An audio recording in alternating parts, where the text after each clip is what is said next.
আসসালামু আলাইকুম, কেমন আছেন সবাই? আশা করি সবাই ভালো আছেন। কাবাব বা কোফতা, ফিশ হোক আর মিট, আমার বাচ্চারা তো খুব পছন্দ করে এই কোফতা বা কাবাব। কোফতা হলো যেটা শুধুমাত্রই মাংস বা মাছ দিয়ে করা হয়, আর যেটা কাবাব হলো সেটার সাথে হয়তো ডাল বা আমরা ফিশ হলে আলু বা অন্য কোনো সবজি ইউজ করি। তো আমার বাচ্চার যেহেতু পছন্দ, ঘরে তো এটাই রান্না হবে। অনেকগুলা রুই মাছের লেজ পড়েছিল, তো লেজ খাওয়া হয় না, কারণ অনেকটা কাটা থাকে, কেউই খেতে চায় না। তো এটা আমি জমিয়ে রাখি এই ফিশ কাবাবটা করে দেওয়ার জন্য। আপনার ঘরেও যদি পড়ে থাকে লেজ, তাহলে না রেখে বের করে ফেলুন আর দেখে দেখে করে ফেলুন। আর বিশ্বাস করেন, খেয়ে আমাকে বলবেন, অবশ্যই একটা ধন্যবাদ আমার কমেন্টে দিয়ে যাবেন। তো এখানে দেখতেই পাচ্ছেন আমি প্রথমের ফুটেজটা আমি নিতে ভুলে গিয়েছি। এখানে আমি হলুদ, একটু লবণ আর একটু আদা রসুন দিয়ে আমি মাছটা সেদ্ধ করে নিয়েছিলাম।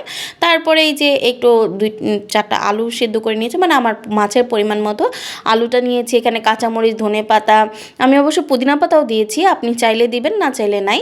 তো ধনেপাতা, কাঁচামরিচ সব আমি কুচিয়ে নিয়েছি। এখানে মাছটা আমি বেছে নিলাম, এতে বাচ্চাদের খেতে খুবই সহজ হয়। আর এখানে আমি দিয়ে দিলাম একটু হলুদ, মরিচ, লবণ, একটু কাবাব মশলা, যদি না থাকে একটু চাইলে গরম মশলাও বেটে দিতে পারেন। এতে খেতে ফ্লেভারটা আরও ভালো হয়। তো যেহেতু ফিশ, এখানে বেশি মশলার কিন্তু দরকার হয় না। যদি এটা হতো মিট বা এটা মাংস, তাহলে এইটার মধ্যে আমি একটু গরম মশলা দিতে অবশ্যই বলতাম, তাতে গরম মশলায় এটার ফ্লেভারটা আরও ভালো লাগতো।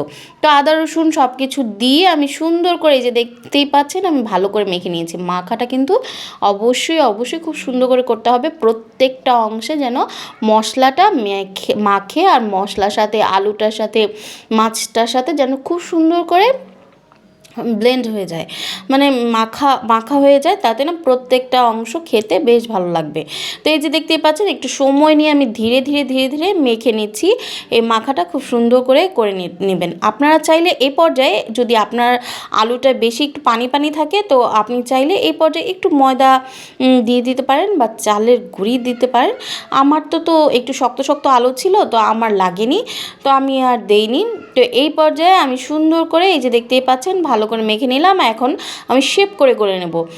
আমি একটু গোল গোল, যেহেতু কাবাব, আমি একটু গোল গোল করে, একটু চাপটা গোল করে, যেভাবে কাবাবের শেপ হয় আমি ঠিক সেভাবেই গড়ে নিয়েছি।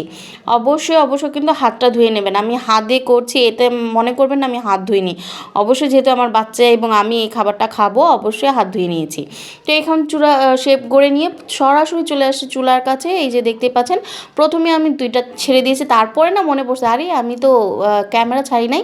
পরে এই যে দেখতেই পাচ্ছেন, আমি ক্যামেরাটা ছেড়েছি আর ডিমে ডিপ করে আমি ছেড়ে দিলাম। আপনারা চাইলে একটু ময়দায় গড়িয়ে ডিমে ডিপ করে তারপরে দিতে পারেন, ওতে আরও ক্রিস্পি হবে।